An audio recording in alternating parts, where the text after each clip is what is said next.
Hey everyone, it's baze.djunkiii transmitting from Hamburg, Germany, back with a new video, and well, finally back with a new vinyl talk video, because I planned to do these more often, but in the past it turned out there were always like 3 months in between, and I tried to shorten this interval right now, and I found a record like more recently, like an old record I want to talk to you about, and this is this one. Techno guys might recognize the label.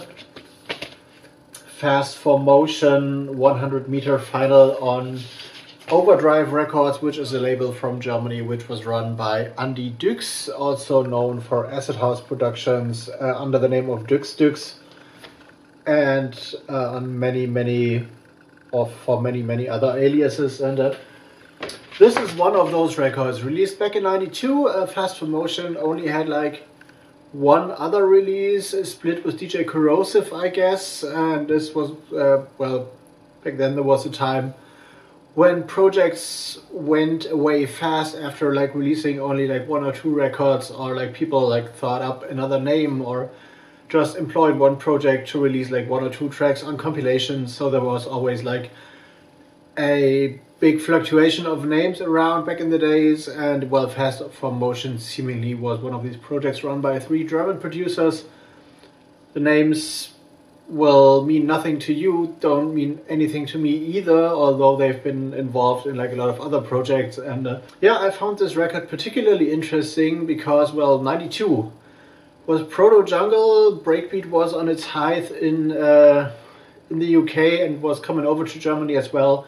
So this record, all tracks are pretty wild, like a mixture of like early '90s rave steps, very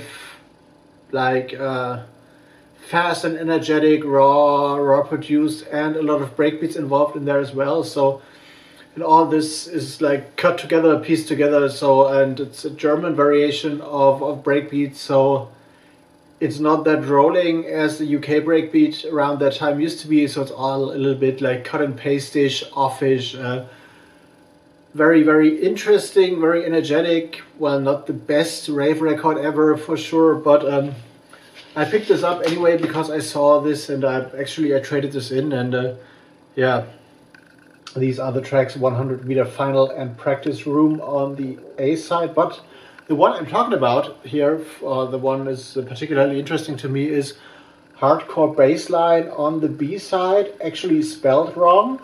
So it's not, should be Bassline, it's very darkish, could be put, if it was a UK track, in the realm of UK hardcore. Very brooding, darkish, apocalyptic, with this, with like a few cut up vocal samples and a very interesting melody, which is more referring to like the bleeps and clongs thing that happened in Sheffield, in Leeds, around 1990. So if you, I don't know if it was it Unique 3 who had this like breakbeat, bleepish hit back in the day, I guess in '91. So it's in that kind of realm. But the most interesting thing about the record, and I hope you can see this, is the way it is pressed up and cut, because it has this thing that also Underground Resistance have done on Trezor. So this is one track, although there is like big spaces in between. I don't know if you can see this here and here, in between the parts of the track. So it is hard to cut these, and actually if you cut like the master,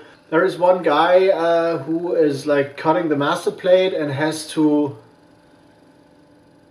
use a kind of shift thing to spool the needle forward. So the spiral is a little bit wider when these blank spaces appear. And I saw this, and this is not done anymore. So I haven't seen this in ages. Not even have seen like a 12-inch that is cut as a 10-inch and stuff.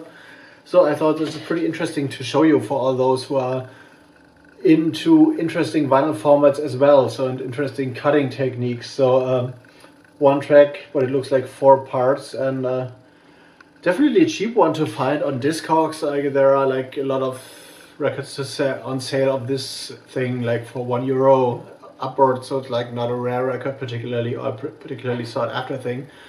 But just for the record, I thought this kind of like cutting technique, and also this like standard overdrive cover, which came in several like color variations for several records. I have some in like all look the same, but maybe like the typo is in black and the main color is orange and stuff. So this was like a corporate identity cover thing the label had going on, and yeah, it was like, label was active for a long time, I guess, but they ceased, well, I don't know if they officially ceased operations or if they just stopped releasing stuff for a while, but I guess the last record was released, I guess, in 2012 or 2014, and they were running from up like in the early 90s. This was released in 92, so this was like catalog number 27 of the label, so they've been going on, I guess, from 91 or 1990, so it's like 20 years, a little more than 20 years. It's a long time for a techno label, and they had like massive hits on there. They had also like some sub-labels. Overexposure came later around 2002, I guess, was more like electro, experimental techno stuff. Then Overdrive Classics, they had Ilsa Gold releasing re-releases on there, and like Sons of Ilsa, which was more like a fun novelty GABA project. And yeah, a lot of trance, a lot of acid breakbeat, a lot of futuristic stuff came out on Overdrive over the years. So yeah, this was a record I wanted to share, I wanted to show you. And news have it, well, my Discogs seller account is down in the description box. I have like restocked some stuff, like some rare 7-inch ambient stuff, and also like industrial noise stuff a little bit.